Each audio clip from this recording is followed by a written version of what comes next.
এখানে যে লালিটি করব সেটি হচ্ছে আমার গোবিন্দের ফেরত গোষ্ঠী অর্থাৎ উত্তরা গোষ্ঠী। কাজে লীলায় প্রবেশ করার আগে আগে কিন্তু আমাদের বগুড়ায় যেতে হবে। কেন বাবা? গৌরী সুন্দরের গুণকীর্তন না করে কিন্তু বৃন্দাবনে প্রবেশ করা যায় না। হরিবল। তোমরা দেখি কে কে নদিয়া যেতে চাই, একটু বাহু করি হরিবল হরিবল।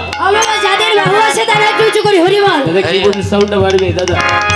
হরিবল হরিবল। হ্যাঁ, বাহু নামানো যাবে না, উঁচু করে রাখতে হবে। হরিবল। এই যে বাবা আমরা দুটি বাহু পেয়েছি, কি করার জন্য পেয়েছি বাবা? মারামারি করার জন্য। মারামারি করার জন্য পেয়েছি, ভালো ভালো খাবার খাওয়ার জন্য পেয়েছি। তাহলে কি করার জন্য পেয়েছি বাবা?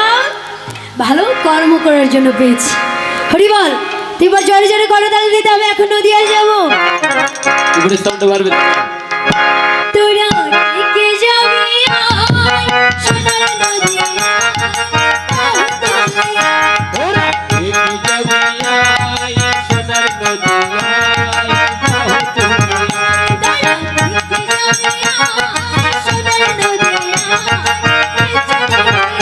তোরা কে যাবি আয় সোনার নদিয়ায়, বেছে বেছে আয়।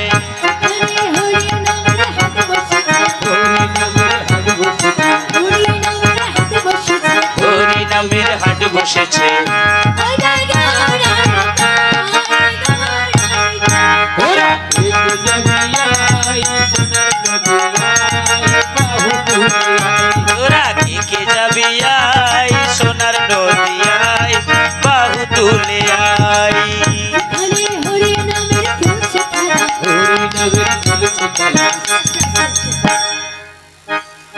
ও বাবারা, ও মায়েরা, হরিবল। বড়ি করতালিতে তো জোর হচ্ছে না। হরিবল। আজ বোধ হয় মায়েরা বাড়ি থেকে খেয়ে আসেন, প্রসাদ তো এখানেই পাবে। হরিবল। বাবারা একটু বাহুচু করি। হরিবল হরিবল সবাই মিলে। এবার সব সাউন্ড বন্ধ থাকবে, এবার মায়েরা করতালি দিবেন। হরিবল।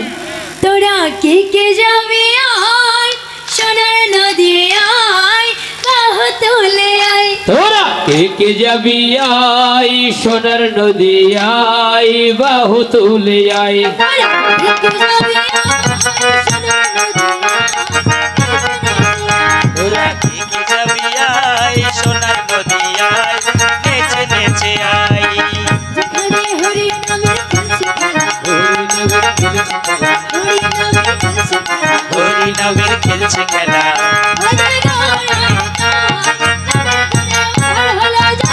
হরিবল হরিবল। কে যাবি আয় সোনার নদিয়ায়, বাহু তুলে আয়। তোরা কে যাবি আয় সোনার নদিয়ায়, বাহু তুলে আয়। হরিবল। তো এখন আমরা লীলায় প্রবেশ করবো। হরিবল। রাধেশ্যাম। হরিবল। হরিবল হরিবল। দাদা আমারটা একটু বাড়াই দিয়ে। হরিবল। আরে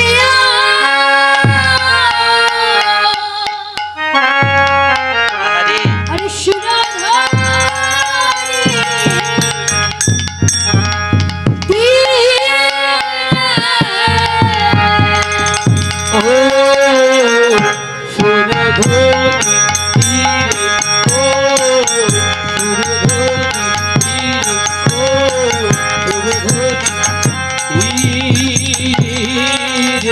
সুরধনী সুরধুনী সুরধনী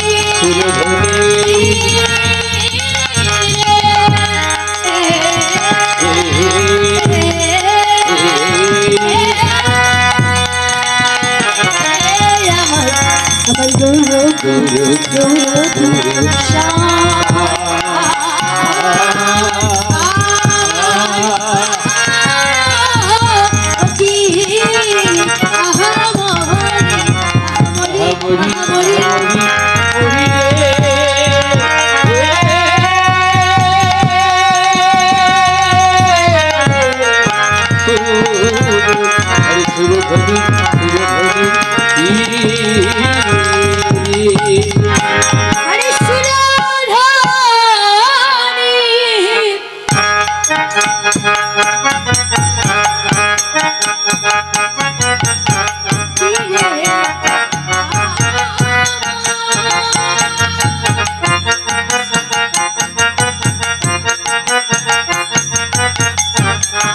হরি বলে উদয় হলো রে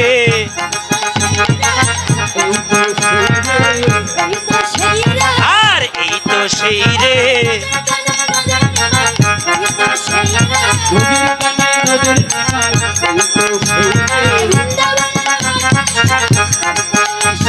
বৃন্দাবনের বাঁকা শ্যাম সেই তো এসেছে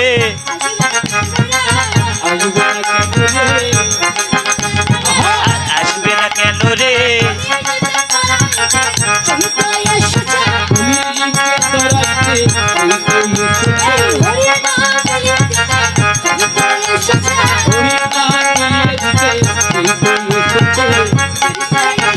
আর চুরি করে এসেছে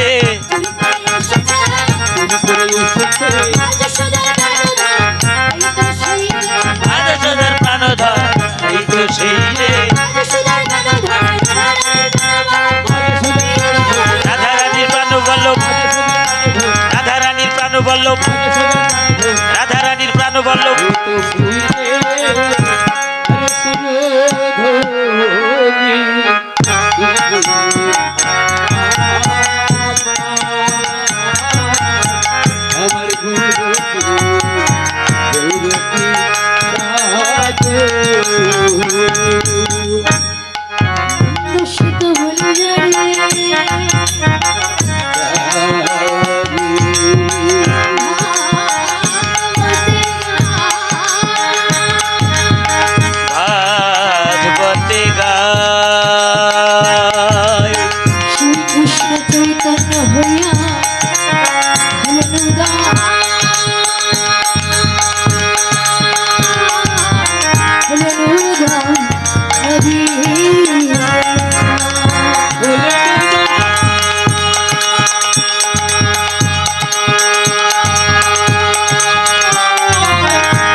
ধনী নদীর তীরে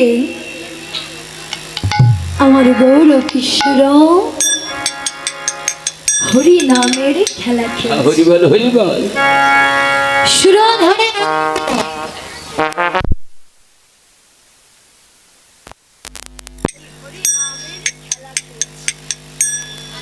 হরিবল হরিবল এই যে বাবা সুরধনী নদী, হরিবল হরিবল। ও বাবারা ও মায়েরা, বলে আমরা তো কত নদী দেখেছি, কত নদীর নাম শুনেছি, পদ্মা মেঘনা যমুনা সুরমাগর ইত্যাদি ইত্যাদি কত নদীর নাম শুনেছি, হরিবল হরিবল কিন্তু এই সুরধনী নদীটির নামটি কি কখনো শুনেছি?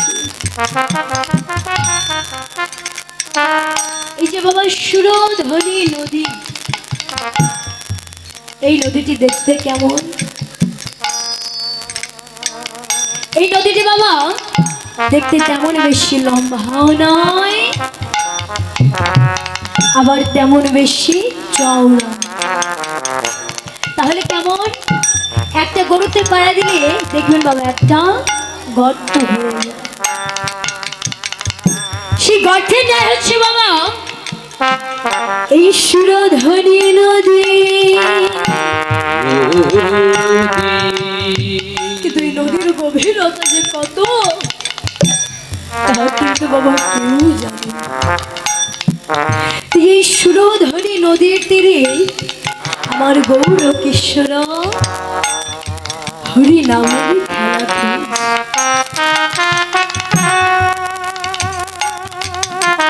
যে বাবা হরি নামের খেলা খেলছে। আমরা হয়তো এই জগতে অনেকেই মনে করি যে হরি নামটা হচ্ছে ভগবানের নাম, কি মা তাই মনে করি না? কিন্তু বাবা আসলে কিন্তু তা নয়। তাহলে কি? আগে হরিটা বাদে আগে নামটা কারে বুঝবেন? ও বাবারা ও মায়েরা, বলে আমরা তো ছোটবেলায় ধাতু পত্র পড়েছি, কি মা পড়িনি? তাই বলছে লোম ধাতুকে পত্রই করিয়া হয়েছে নাম, মানে ডাকতে ডাকতে যদি নেমে আসে তাকে বলা হয় নাম। কেমন? ধরুন একতলার ছাদে একটা বাচ্চা উঠে পড়েছে, সেই ছাদের ধার বা সাইডটা ঘেরা, তার মা নিচে দাঁড়িয়ে বলছে খোকা আগে না করবি যদি হরি নাম, যদি হরি নাম, যদি হরি নাম, যদি হরি নাম, যদি হরি নাম,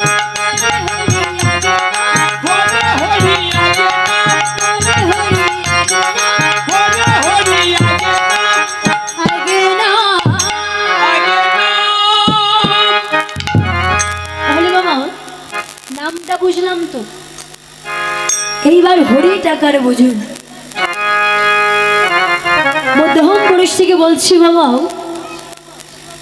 হরণ অর্থ শ্রী ধাতুকে প্রত্যয় করিয়া হয়েছে হরি, মানে হরণ যাহার কার্য নাম তার হরি, হরণ করাকে বলে হরি।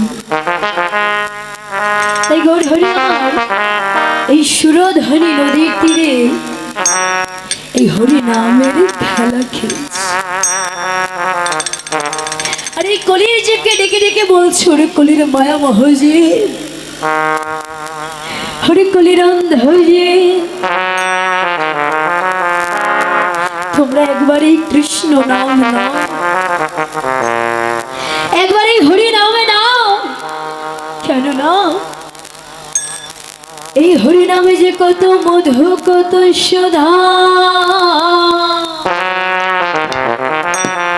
তা কিন্তু এই হরি নামের খেলা যে খেলেছে সেই জানে।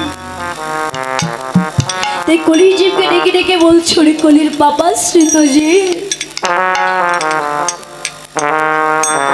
হরি তোমরা খেলো না,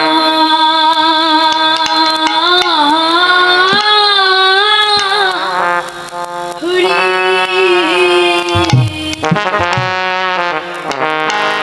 এই হরি নামে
তোমরা খেলো না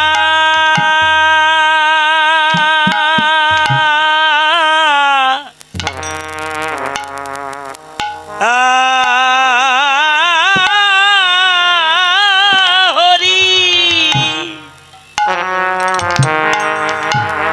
রে হরি নামে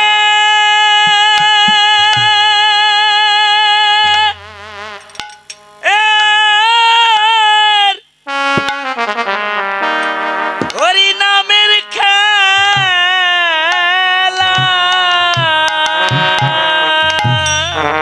হরি যে নামে ঘটছে জীবে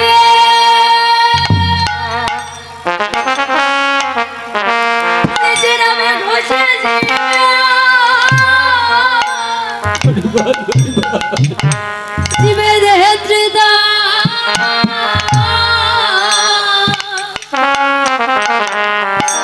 হরি দেহে ত্রিদা মজা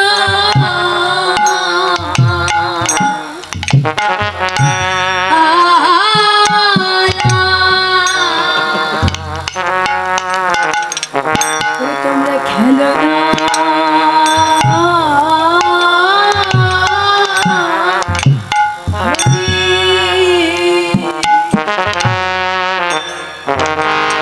এই হরি নামে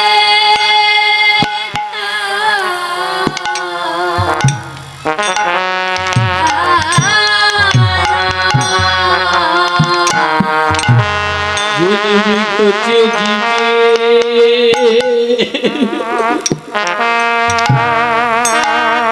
যে নামে ঘটে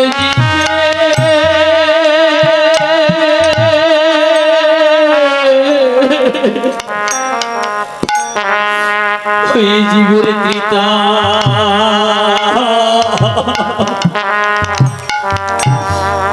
ওই জীবের ত্রিতা বজা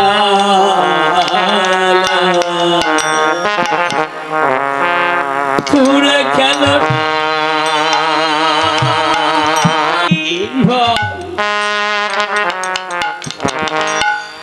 হরি নামে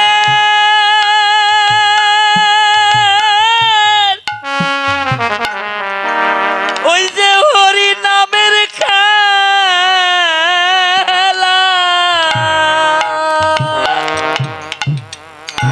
তাই বলছে বাবা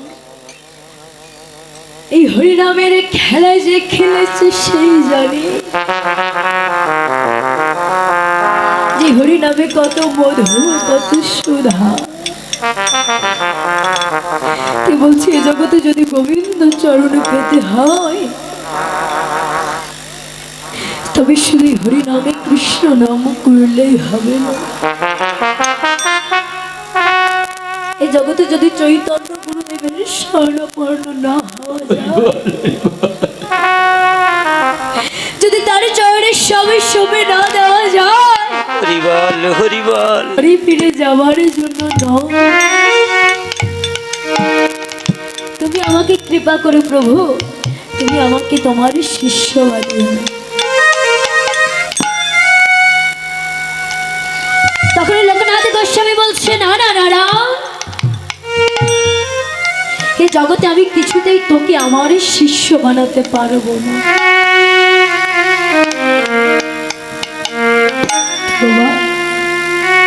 গুরুচরণ পাওয়ার জন্য ভেতরে এতই লালসা জেগেছে যে গুরুদেব আমার যেখানে মলমূত্র ত্যাগ করতেন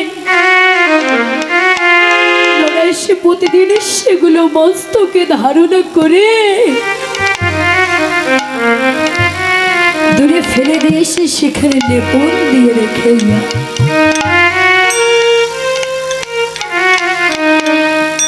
এবার যখন কিছুদিনই কেটেছে গুরুদেব আমার মনে মনে চিন্তা করেছে আচ্ছা তাহলে কি আমি এখানে মলমূত্র ত্যাগ করি না তাহলে কি প্রতিনিয়ত সেগুলো পরিষ্কার করে এখানে লেপন দিয়ে রেখে যায় আজ আমি দেখব যে কে এখানে পরিষ্কার করে এখানে লেপন দিয়ে রেখে যায় তাই গুরুদেব আমারই কি করেছে মলমূত্র ত্যাগ করে দূর একটা বট গাছের নিচে গিয়ে বসেছি। যা আমি দেখবো কে এগুলো পরিষ্কার করে এখানে লেপন দিয়ে রেখে যায়। কিছুক্ষণ পরে দেখে বাবা তোরা এসে সেগুলো মস্তকে ধারণ করে দূরে ফেলে দিয়ে এসে সেখানে লেপন করছে। তখন গুরুদেব ডেকে ডেকে বলছে, ওরে নরা, ওরে নরা, ওরে নরা, তোর মধ্যে এত কৃষ্ণ ভক্তি, এত প্রেম, এত বিশ্বাস যে তুই আমার মলমূত্র মস্তকে ধারণ করেছিস। ওরে বলে তোকে আর এই মলমূত্র পরিষ্কার করতে হবে, তুই একটা কাজ কর। এই কাজ করবি জানি, তুই আমার বাগানের ফুল গাছে তুই প্রতিদিন জল দিবি। দেখুন বাবা আস্তে আস্তে কিন্তু কৃপা হচ্ছে, কেননা গোবিন্দের কৃপা কিন্তু একেবারেই লাভ করা যায় না। তো নোরা আমার কি করে, প্রতিদিন নদী থেকে কলসি ভরে জল এনে ফুল গাছে জল দেয়। এমনি করে একদিন যখন জল নিয়ে ফিরছে তখন নোরার মাথা থেকে কি জানি একটা মাটিতে পড়েছে। নোরা বাসটি উঠিয়ে মাথায় রেখে দিয়েছে। গুরুদেব আমার দূরে বারান্দা থেকে দেখতে পেয়েছে নোরা যেন কি একটা মাটি থেকে কুড়িয়ে মাথায় রেখে দিল। তখন নোরাকে ডাক দিয়েছে, নোরা, নোরা, তুই ওটা কি রে মাটি থেকে কুড়িয়ে মাথায় রেখে দিল? তখন নোরা গুরুদেবের কাছে গিয়ে ডেকে ডেকে বলছে, গো গুরুদেব, গো গুরুদেব, বলি এই জল টানতে টানতে আমার মাথায় ঘা হয়েছে, সেই ঘাতে পোকা হয়েছে, তাই ওই পোকাটা যখন আমার মাথা থেকে মাটিতে পড়েছে তখন আমি কি করেছি জানো, ওই পোকাটাকে করে আমি আমার মাথায় রেখে দিয়েছি। জানো গুরুদেব, কারণ ওই পোকাগুলো যখন আমার মাথায় কুটকুট কুটকুট করে কামড়ায় তখন আমার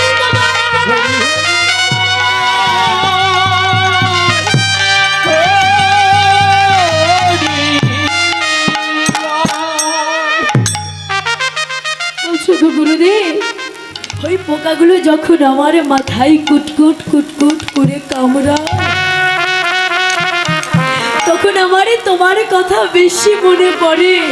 এজন্য ওই পোকাটা যদি মরে যেত আমি যে বড় অপরাধী হয়ে যেতাম। এজন্য আমি কি করেছি জানো, ওই পোকাটাকে করে আমি আমার মাথায় রেখে দিয়েছি। তখন গুরুদেব ডেকে ডেকে বলছো, ওরে নরা, ওরে নরা, ওরে নরা, বলে তোকে আর এই ফুল গাছে জল দিতে হবে। তুই আসছে কি করবি জানিস, এই ফুল গাছ থেকে ফুল ছিঁড়ে আমার গোবিন্দের মালার চূড়া বানিয়ে।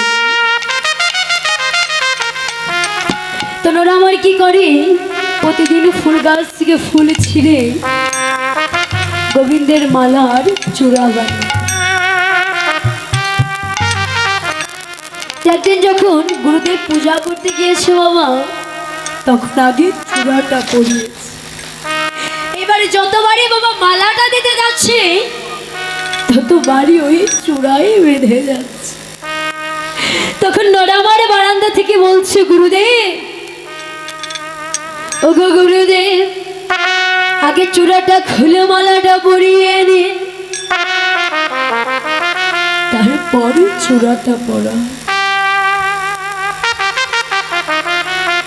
তখন গুরুদেব মনে মনে চিন্তা করেছে, আচ্ছা, বলে এই ঘরের জানালা দরজা তো সবই বন্ধ, তাহলে কি আমাকে এই কথাটা বলে দিল? পূজাশুরি যখন বাইরে এসেছে, দেখে নরা বারান্দায় বসে। তখন নরাকে ডেকে ডেকে বলছে, ওরে নরা, ওরে নরা, ওরে নরা, ওরে আমি যখন পূজা করছিলাম, কে যেন আমাকে বলে দিল আগে চূড়াটা খুলে মালাটা পরিয়ে এনে তারপর চূড়াটা পরে। তখন নরা মনে মনে চিন্তা করেছে, ও গুরুদেব তো পূজা করছিল, আমি হয়তো কথা বলে কত বড় অপরাধ করে ছুটে ছুটে গিয়ে গুরুদেবের চরণ দুটো জড়িয়ে ধরেছে। বলছো গো গুরুদেব, আমি বলেছি আর আমারে যদি কোনো অপরাধ হয়ে থাকে তাহলে তুমি আমায় ক্ষমা করে দিয়েছো। তখন গুরুদেব ডেকে ডেকে বলছো, রে নরা, ওরে নরা, তোর যে দিব্য দৃষ্টি উদয় হয়েছে, আমি যে এতদিন ধরে গোবিন্দের নামকাম করছি, গোবিন্দের গুণকীর্তন করছি, ওই আমার তো দিব্য দৃষ্টি উদয় হলো না। আর তুই গুরু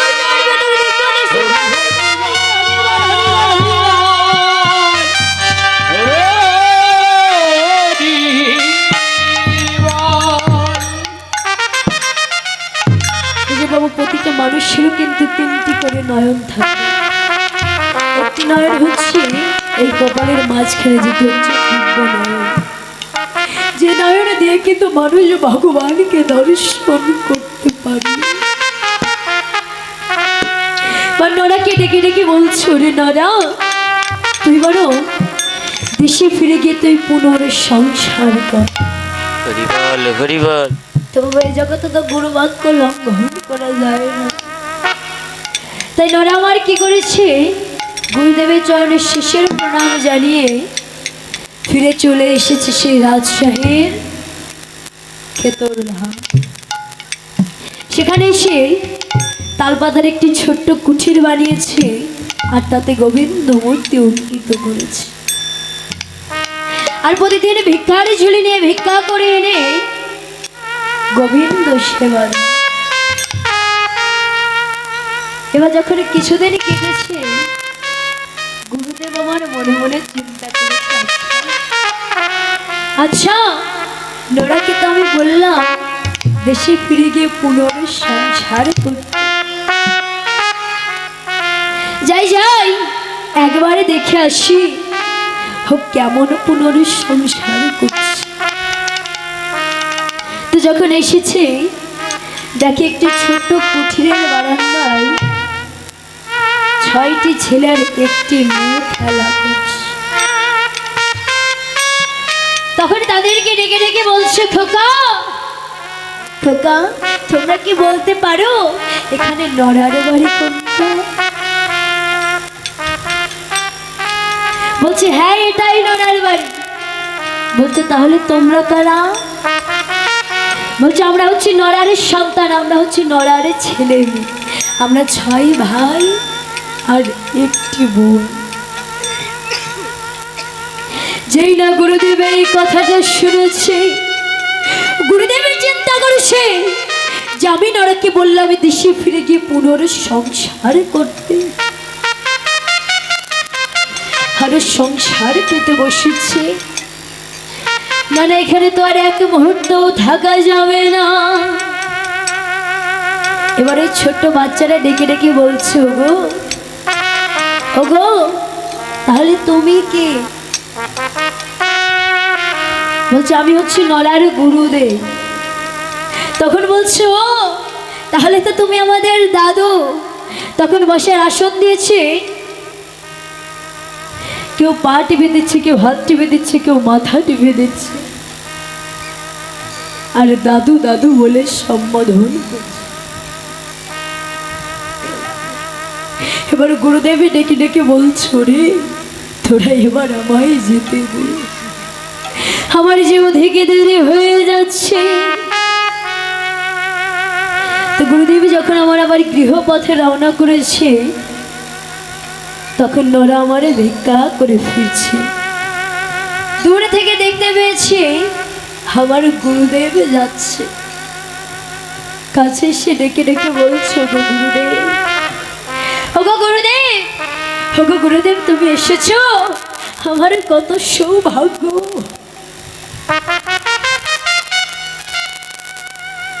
তখন গুরুদেবে ডেকে ডেকে বলছো, রে নারা, আমি তোকে বললাম দেশে ফিরে গিয়ে পুনর্সংসার করতে, আরে তুই এসে সংসার পেতে বসেছিস। ওরে আমি যে তার মুখ দর্শন করতে চাই না, তুই আমার সম্মুখ তো দূর হয়ে যা। তখন বাবা ভাদ্র মাস, প্রখর রোদ্দুর, দাঁড়িয়েছে বাবা একটি তেঁতুলে বৃক্ষের নিচে। তখন গুরুদেব ডেকে ডেকে বলছে, ওরে নারা, বলি তুই কি পারবি এখন আমার গোবিন্দ সেবার জন্য আমাকে একটি অমৃত ফল এনে দিতে? তখন নোরা আমার ভগবানের কাছে কেঁদে কেঁদে বলছে, হে গোবিন্দ, হে গোবিন্দ, তুমি আমায় এ জগতে কেমন পরীক্ষায় ফেললে? বলি এখন আমি অমৃত ফল কোথা থেকে পাবো? তো বাবা দাঁড়িয়ে ছিল একটা তেঁতুল বৃক্ষের নিচে। সেই তেঁতুল বৃক্ষের কাছে কেঁদে কেঁদে বলছো, হে তেঁতুল বৃক্ষ, তুমি তো সারা জীবনই টক ফলে দিয়ে এসেছো, পারো না আমার গোবিন্দ সেবার জন্য আমাকে একটি অমৃত ফল এনে দিতে?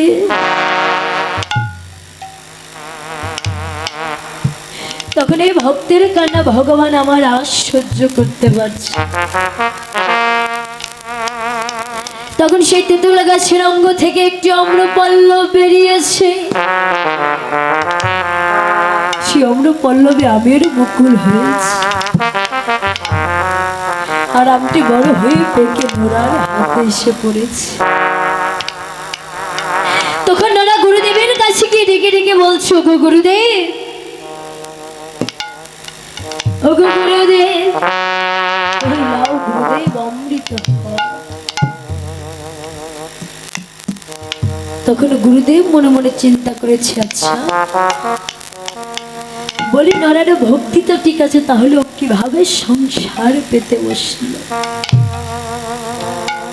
বলছে, চলো চলো দেখবে, চলো তোমার গৃহে তোমার ছোট ছোট ছেলে মেয়ে ওখানে খেলা করছে।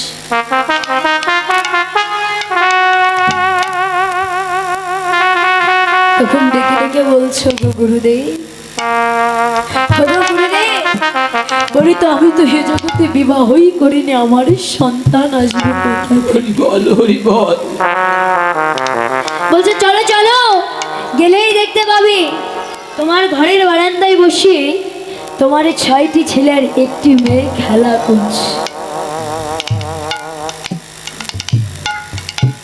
তো যখন এসেছে বাবা দেখে ছেলে মেয়েগুলো নেই। বলছে, কোথায় গুরুদেব, ছেলে মেয়েগুলো কোথায়? বলছে, বারান্দায় দেখো, ঘরের ভেতর আছে, ঘরটা খুলে দেখো। যেই না বাবা ঘর খুলেছে, দেখে বঞ্চিত রাধা গোবিন্দের মূর্তি অঙ্কিত।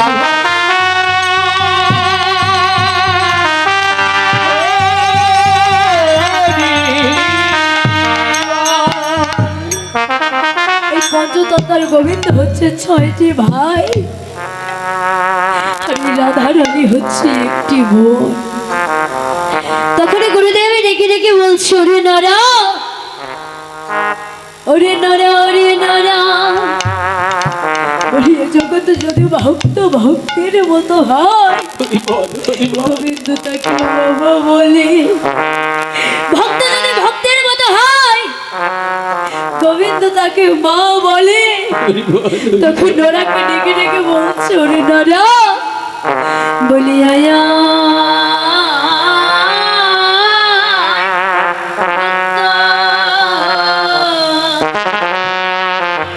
আমার পক্ষে আই রে।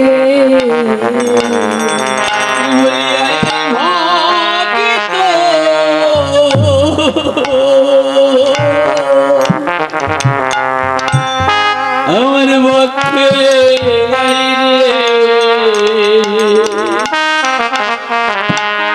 বলিয়া আয় ভক্ত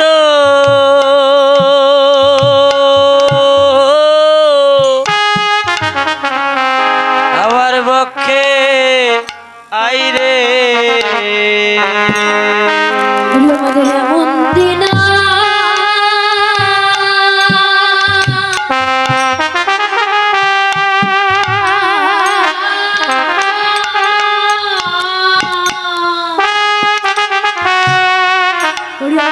হয় কি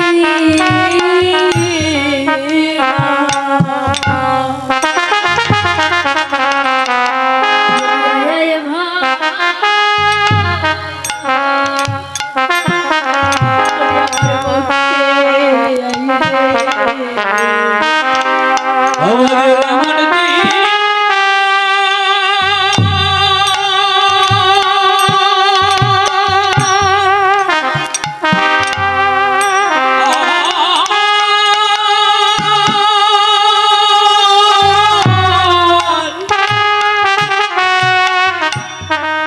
আমাদের হয় কি না হয় বলিয়া এই ভক্ত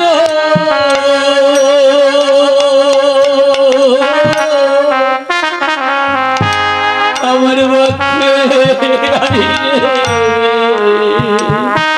রে আমাদের এমন দিন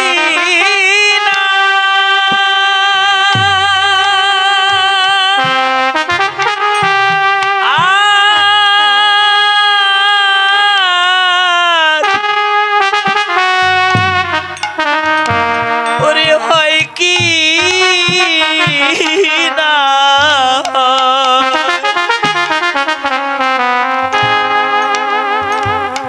বলিয়া আয় ভক্ত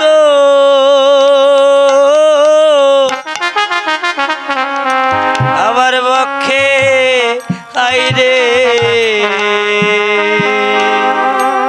আমরা কে বাক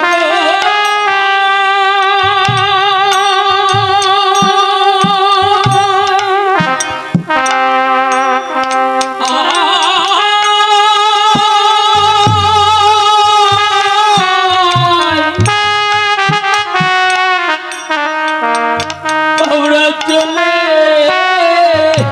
যাব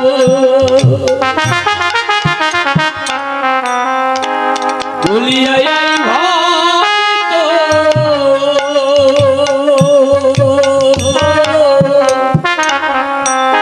আমার পক্ষে আমরা কে বা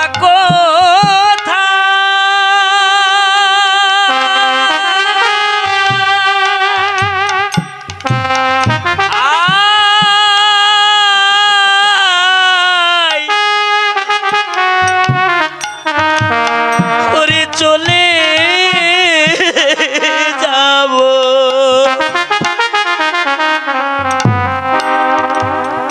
বলিয়া আয় ভক্ত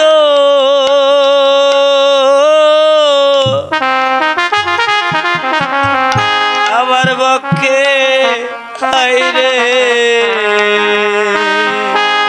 ওদের পক্ষ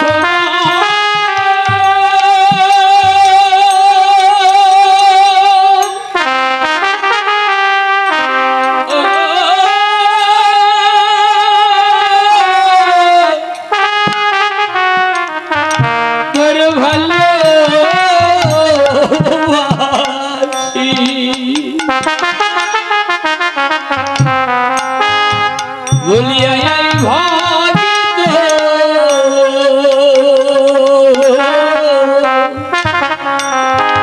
আমার পক্ষে ও তোর বক্ষ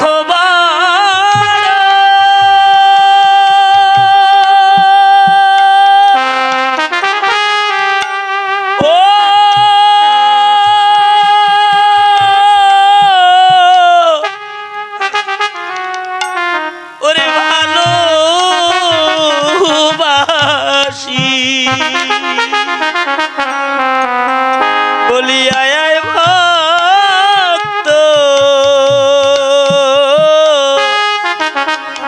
আমার পক্ষে আই রে আমার সঙ্গ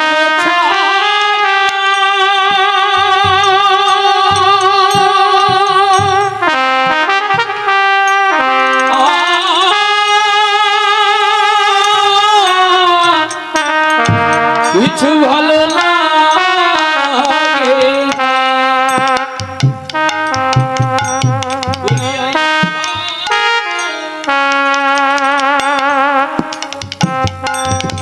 আমার পক্ষে বলি সঙ্গ ছাড়া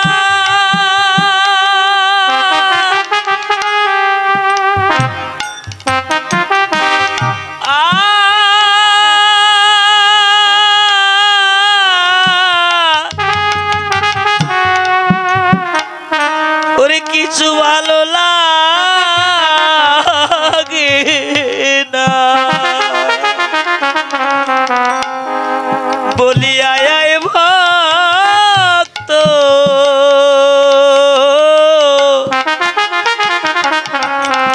আমার পক্ষে আই রে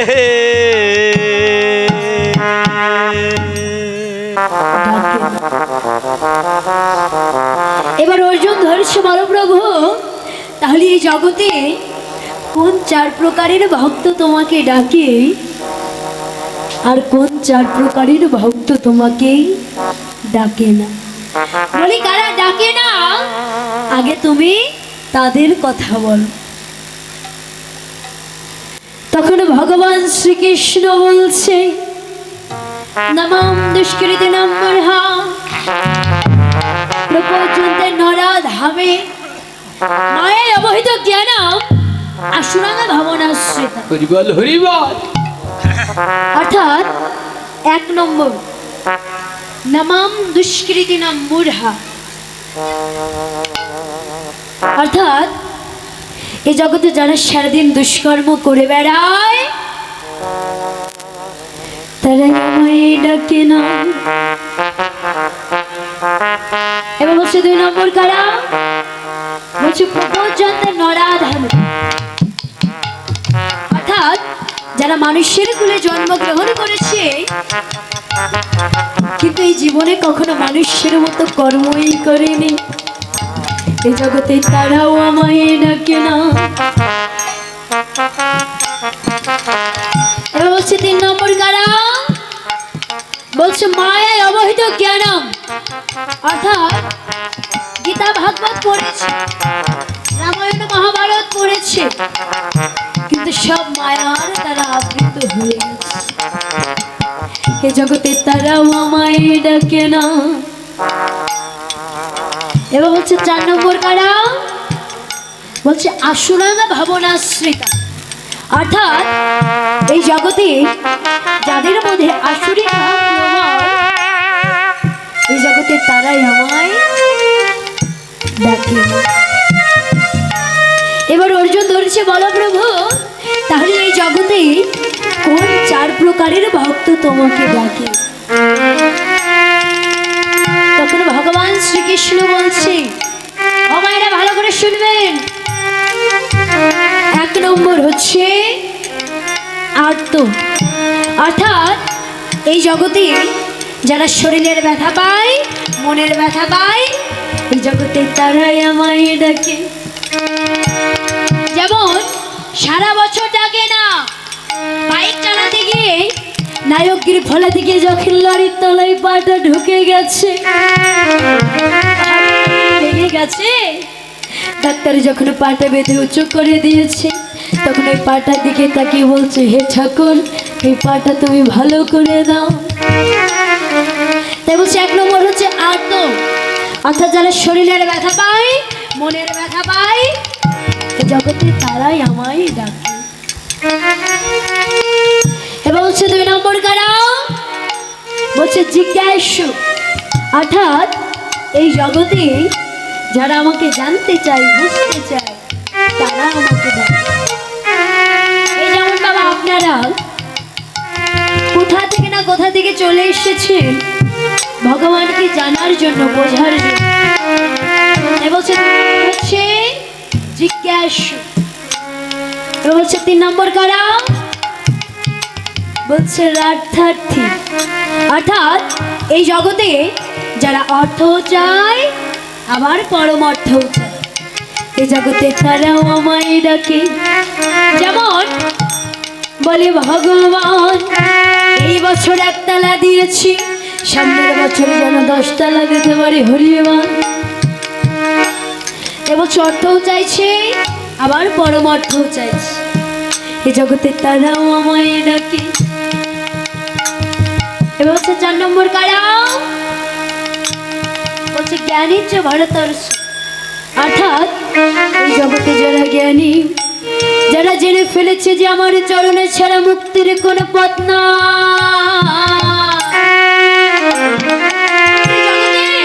তারাও আমায় ডাকে। এবার অর্জুন ধরেছে, বলো প্রভু তাহলে এই 4 প্রকারের ভক্তের মধ্যে তোমার কোন প্রকারের ভক্তটা বেশি প্রিয়? তখন বলছে ওই 4 নম্বর ভক্তটা আমার বেশি প্রিয়, কেননা এই জগতে যে জেনে ফেলেছে আমার চরণে ছাড়া মুক্তির কোনো পথ নেই, তখন যে আমাকে ভক্তি নিয়ে ডাকে, এই জগতে আমি না।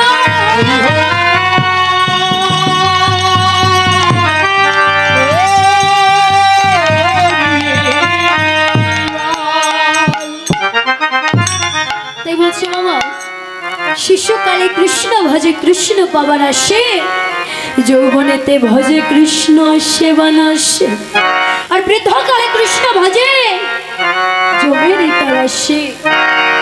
তাই একজন লোক চলতে চলতে একটি গর্তের মধ্যে পড়েছে, একেবারে নিচে পড়েনি, দুটো লতা গাছে দড়ি ধরে ঝুলে আছে। এইবার নিচে তাকিয়ে দেখছে এক পাশে একটি অজগর সাপ শুয়ে আছে, আরেক পাশে একটি কুমির হাঁ করে রয়েছে। তখন চিন্তা করে, ছোড়ে বাবা নিচে পড়লে তার আমার রক্ষা নেই, তাহলে আমি কি করব? এই দড়ি দুটোকে শক্ত করে ধরে ঝুলে থাকি। এবার কিছুক্ষণ পর দেখছি উপর থেকে কি যেন একটা পড়ছে, এটা তো মধু, তাহলে আমি বরং এটাই খাই। ওই বলে উপর দিকে হাঁ করে দিয়েছে, আর উপর থেকে মধু পড়ছে, আর সে মধু পান করে যাচ্ছে। এইবার দুটো ইঁদুরে মিলে চিন্তা করেছে, দাঁড়া এই মধু আমি খাওয়াচ্ছি। ওই বলে এসে সেই লতা গাছ দুটোকে কেটে দিচ্ছে। এবার ভগবান চিন্তা করলো, যে বেচারা তো নিচে পড়লে মরে যাবে, তা আমি বরং 3টা দড়ি ঝুলিয়ে, যদি ওই 3টি দড়ির একটিও ধরতে পারি, তাহলে ও বেচারে এ জন্মের মতো মুক্তি পেয়ে যাবে। আমাদের জীবনও কিন্তু বাবা হয়েছে এরকম, আমরা এই মায়ের সংসারে ঘুরতে ঘুরতে পড়েছি, মায়ের পাত্তায় দুটো লতা গাছে দড়ি ধরে ঝুলে আছি। একটি হচ্ছে আমি, একটি হচ্ছে আমার, এই অহংকার নিয়ে বেঁচে আছি, এই সব আমি এবং এই সব আর এই সংসারে নামের মায়ার মধু আমরা নিত্যদিনে পান করে যাচ্ছি। আর এই লতা গাছ দুটো কিসে? এই লতা গাছ দুটো হচ্ছে বাবা আমাদের আয়ুর লতা গাছ। আমরা বলি না যে আমাদের বয়স দিন দিন বেড়ে যাচ্ছে, কি বাবা তাই বলি না? কিন্তু আসলে কি তা সত্য? আমাদের বয়স কি দিন দিন বেড়ে যাচ্ছে? না বাবা, আমাদের বয়স দিন দিন বাড়ছে না, দিন দিন কমে আসছে। কেননা আপনি যেদিন জন্মেছেন, আপনার এই কপালে যে কয়দিন লেখা ছিল সেই একটি দিনও কিন্তু কমে গেছে। মনে করুন আপনার আয়ু আছে হচ্ছে 80 বছর, এইবার আপনার এই জীবন থেকে 70 বছরে কেটে চলে গেছে, বাকি আছে আর কয় বছর? 10 বছর। তাই বলছো বাবা, আমাদের বয়স বাড়ছে না, দিন দিন কমে আসছে। এবার দুটো ইঁদুরে মিলে মনে মনে চিন্তা করেছে, তোর এই সংসারের মায়ার মধু আমি খাওয়াচ্ছি। ওই বলে সেই লতাগাছ দুটোকে কেটে দিচ্ছে। একটি হচ্ছে সাদা ইঁদুর, আর একটি হচ্ছে কালো ইঁদুর। একটি দিন একটি রাত, একটি দিন একটি রাত, একটি দিন একটি রাত। এই সাদা ইঁদুর হচ্ছে দিন, আর এই কালো ইঁদুর হচ্ছে রাত। এই দিন আর রাত মিলে আমাদের আয়ুর লতা গাছ দুটোকে কেটে দিচ্ছে। এবার ভগবান 3টা দড়ি ঝুলিয়ে দিলাম। কি?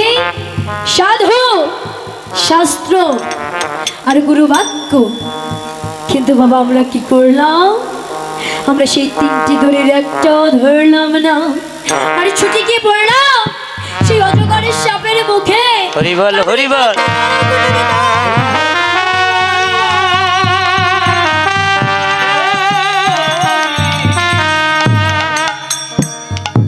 তাই ভগবান বলেছে, যে করে আমার আশ আমি করি তার সর্বনাশ।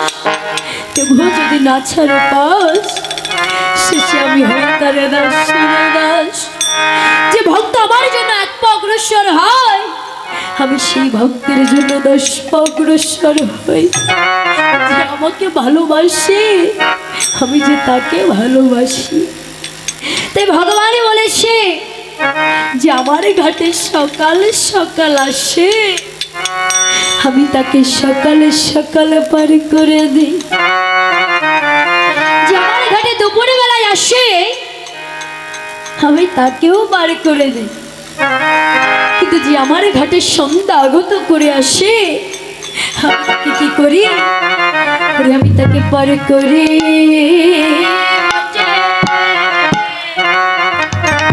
বটে কুলে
তাকে যে বারে বারে আসিতে হয়।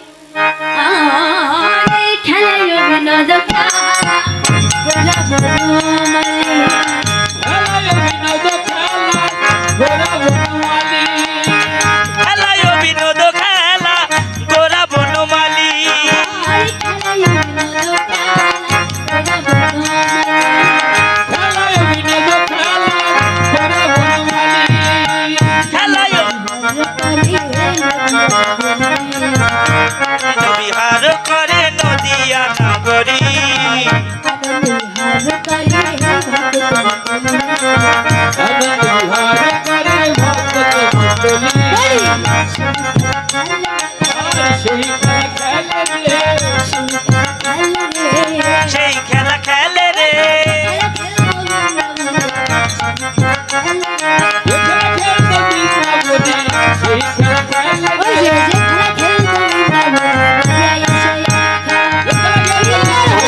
তাই বলছে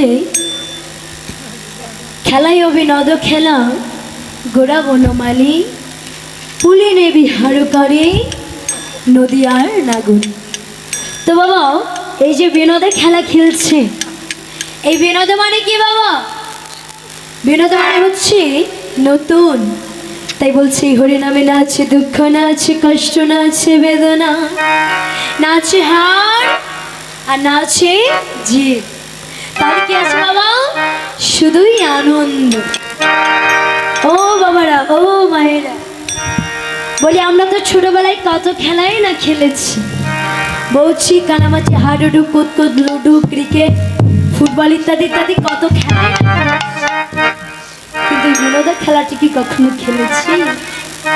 তো বাবা এক জায়গা কীর্তনে গাইতে গেছি, তাকে ভক্ত হাত উঠিয়ে বলছে, আচ্ছা তোমরা যে হরিনামে কৃষ্ণ নাম করছো, বলি এই হরিনামে যারা করে তারাও মরে, আবার হরিনামে যারা করে না তারাও তো মরে, তাহলে কষ্ট করে কেন এই হরিনামে কৃষ্ণ নাম করতে যাবে? হরিবল হরিবল। যারা করে তারাও মরে, আবার যারা করে না তারাও তো মরে, তাহলে তো না করেই মরা ভালো। দেখলেন বাবা একটি বেড়াল তার বাচ্চাকে কেমন ভাবে নিয়ে যায়, আস্তে করে কামড় দিয়ে ধরে নিয়ে যায়, যাতে তার এই অঙ্গে কোনো আঘাত না লাগে, কেননা সেটি হচ্ছে তার সন্তান। আর ওই বেড়ালি যদি একটি ইঁদুরকে ধরে